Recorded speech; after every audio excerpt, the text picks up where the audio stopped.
My Lord and my God, I firmly believe that you are here, that you see me, that you hear me. I adore you with profound reverence.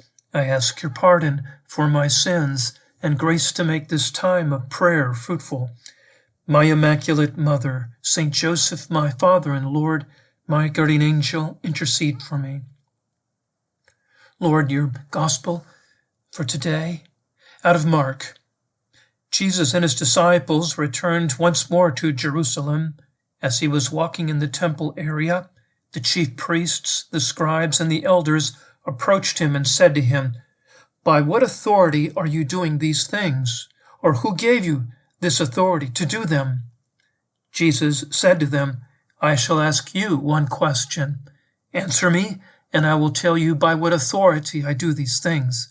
Was John's baptism of heavenly or of human origin? Answer me." They discussed this among themselves and said, "If we say of heavenly origin, he will say, 'Then why did you not believe him?' But shall we say of human origin?" They feared the crowd, for they all thought John really was a prophet. So they said to Jesus in reply, "We do not know." Then Jesus said to them, "Neither shall I tell you by what authority I do these things." This is an interesting dialogue here. The context of it comes because not many moments earlier, the cleansing of the temple happened. Lord, will you enter the temple and you cast out those who are selling and buying in the temple, and overturned the tables of the money changers and the seats of those who sold the doves. You would not allow, Lord, anyone to carry a vessel through the temple. And you taught them, saying, "Is it written, 'My house shall be called a house of prayer for all nations'? Oh, but you have made it a den of thieves." And the chief priests and the scribes heard this, and they sought a way to destroy you, Lord, for they were afraid of you, because all the crowd was astonished at your teaching. In this hearing of yours, Lord, there were several characters. We have your own disciples who see you doing this rather maybe violent thing of upsetting the ones that were there. It is possible that the charges were not good, the price is not all that fair, and you just did it. You overturned these things and cast them out. So your own disciples are seeing this and wondering just what's going on. Wow.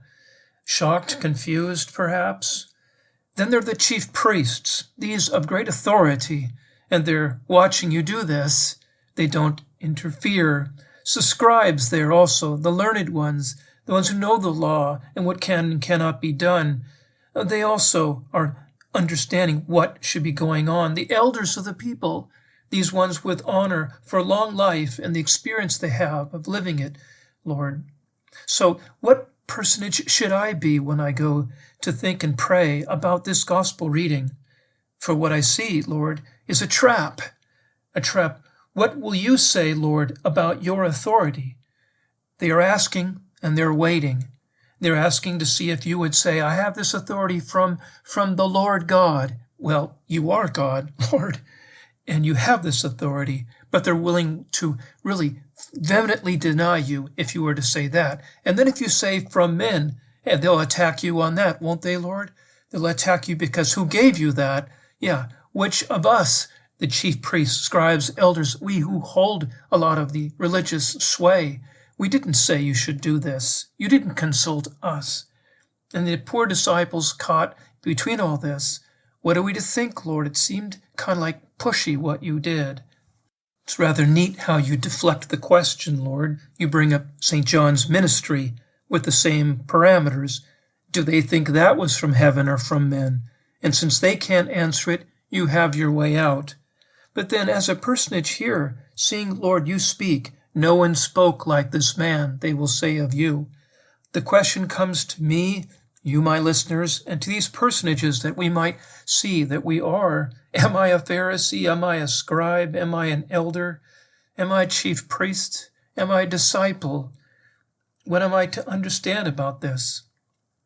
There's a humorous story about a scribe who walked through the bustling market square, his robes flowing dramatically behind him, making sure everyone saw how slowly and piously he walked. A friend came out to him. Why are your robes so incredibly long today? The scribe adjusted his tassels and sighed. It takes a lot of fabric to hide the size of my own ego. Well, am I humble, Lord? Am I humble? I don't think I could have worked my way out of this trap, but you did.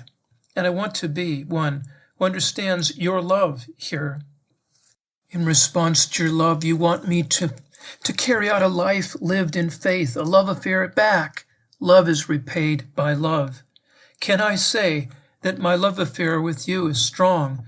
I ask for grace. Let it not be about human custom, Lord, that I go to Mass, human good looks that people would say, oh, look at that, why I say the rosary or do spiritual reading or anything. I want to be in love with you, Lord, and see this is my way to you.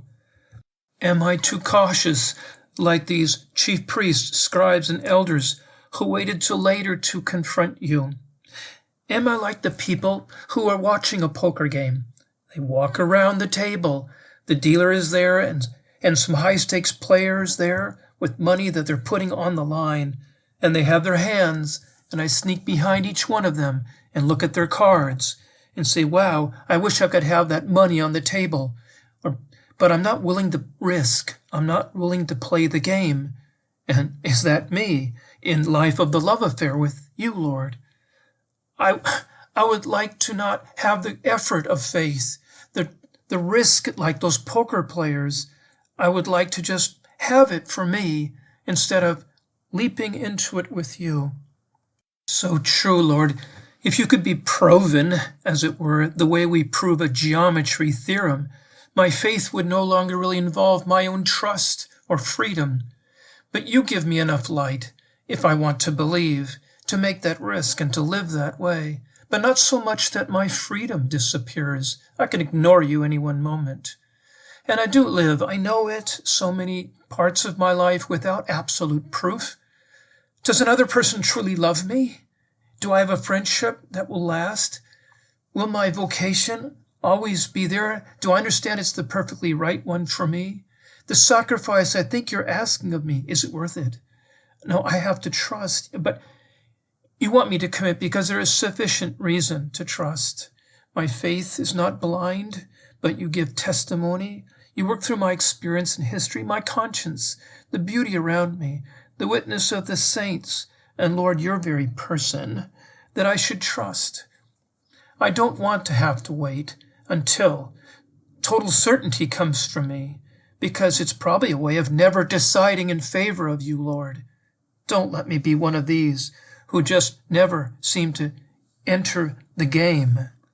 I want to get over my fear of surrender, fear of change, that you, Lord, may ask something really costly of me, and my fear of disappointment. I can ask this question that might say a lot about my interiority. If you, Lord, truly made yourself known to me, would I actually want to follow you wherever you lead? Would I have that loving and that daring in my heart? And if I look at your saints, Lord, your wonderful saints, I know their faith grew through acting, not just analyzing and fussing. I read about their lives, and I see how they got to you. They fell in love with you. They made the risk. I want to do that too. Living that love affair with you is not a blind leap into darkness. The apostles, your apostles, Lord, they did not believe with no evidence at all. They encountered you. They saw your life. They witnessed your resurrection and gave their lives for that testimony. Hey, may I have that honesty to pray and read the gospel, their witness. May I just go to Mass, try to open the New Testament and read, pray the rosary, to speak to you, Lord, sincerely, even if, I have a twinge of doubt. Help me to give this love affair a chance. Help me to live a plan of life, to act, believing as much as I can, making genuflections, praying, reading, going to Mass, and this will, I am convinced, Lord, send forth your Spirit, that I will believe, and the depth of that belief will stupefy me, because, Lord, you want to be loved, and you will send me faith, hope, and love. By what authority are you doing these things, Lord? You are the great, tremendous lover. You love me so much. I look at any crucifix, I see that love. That is your authority. You made me. You made me for yourself, to love you. Help me to catch hold of this. Help me to make the daring playing of the game.